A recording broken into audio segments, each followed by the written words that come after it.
ಆಶ್ರಿತ ಬೆಳೆಗಳು ಯಾವ್ಯಾವು ಎಂದು ತಿಳಿಸುತ್ತೇವೆ. ಅವುಗಳ ಖರ್ಚು ವೆಚ್ಚ, ಯಾವುದರಲ್ಲಿ ಹೆಚ್ಚಿನ ಲಾಭ, ಉತ್ಪನ್ನಗಳ ಮರುಬಳಕೆಯನ್ನು ಹೇಗೆ ಮಾಡುವುದು ಎಂಬ ಸಂಪೂರ್ಣ ವಿವರಣೆಯನ್ನು ನಿಮಗೆ ತಿಳಿಸುತ್ತೇವೆ.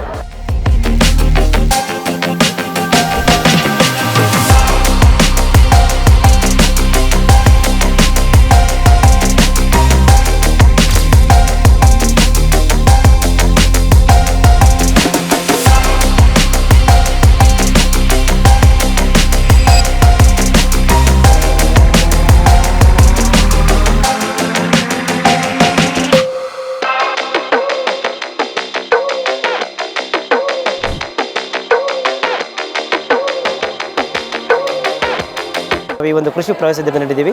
ಈ ಒಂದು ಕೃಷಿ ಪ್ರವಾಸೋದ್ಯಮ ತಂತ್ರಜ್ಞಾನ ಮತ್ತು ಎಂಟರ್ಟೈನ್ಮೆಂಟ್ ಎರಡಕ್ಕೂ ಒಂದು ಉತ್ತಮ ಉದಾಹರಣೆಯಾಗಿದೆ.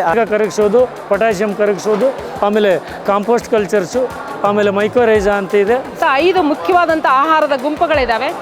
ಸೊ ಬರುವಂಥ ಒಂದು ಸಭಿಕರಿಗೆ ಇಲ್ಲಿರುವಂಥ ಆಹಾರದ ಬಗ್ಗೆ ಇಲ್ಲಿ ಫೋಟೋ ಇದೆ ಮತ್ತು ಅದಕ್ಕೆ ಬೇಕಾಗಿರುವಂಥ ಮಾಹಿತಿಯನ್ನು ಕೂಡ ಹಿಂದುಗಡೆ ನೀಡಲಾಗಿದೆ. ಬೀಜದ ಬಗ್ಗೆ ಆಗಲಿ, ಗೊಬ್ಬರದ ಬಗ್ಗೆ ಆಗಲಿ, ಮತ್ತು ಯಾವ ರೀತಿ ಗೊಬ್ಬರಗಳು ಯೂಸ್ ಮಾಡಬೇಕು ಮತ್ತು ಮಾರುಕಟ್ಟೆ ಬೆಲೆಗಳನ್ನ ಯಾವ ಥರ ತಿಳ್ಕೊಬೇಕು ಅನ್ನೋ ಬಗ್ಗೆ. ಹಿಂಡಿಗಳು, ಎಲ್ಲ ಎಣ್ಣೆಕಾಳು ಬೆಳೆಗಳಿಂದ ಬರುವ ಹಿಂಡಿಗಳು, ಜಾನುವಾರುಗಳಿಗೆ ಹಿಂಡಿಗಳು ಮತ್ತು ಕೃಷಿಕರಿಗೆ ಉಪಯೋಗವಂಥ ಹಿಂಡಿಗಳನ್ನ ಡಿಪಿಕ್ಟ್ ಮಾಡಿದ್ದೀವಿ.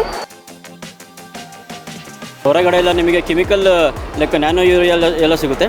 So but these are not at all chemical based.